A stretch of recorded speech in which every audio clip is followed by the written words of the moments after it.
this will come into a lot of influence, and this is where professionalism will have to be respected, because if you are working from home, you'll need a few facilities that were not there, especially connectivity activities, which are not easily available.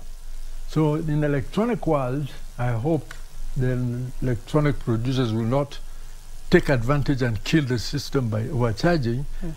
We will need a better system of connectivity in every house. Like taking an example of Nairobi where the density is very high.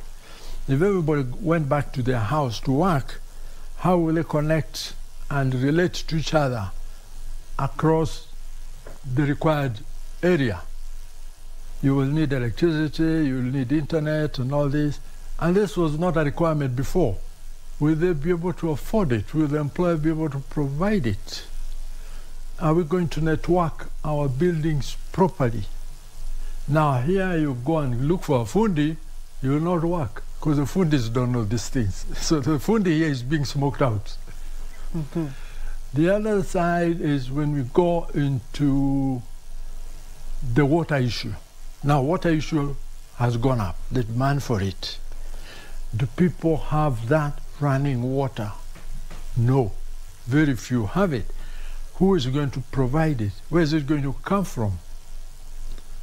This is a very basic requirement, and it has to be provided for people to stay in the same premises for 24 hours because they are not going to the office, and most of it has had better water than the houses. This will change the whole concept in the building industry. Then we go to other systems where there is requirements of other facilities like academic facilities. Studies. How do you have a laboratory in your house? People need to ask themselves those questions.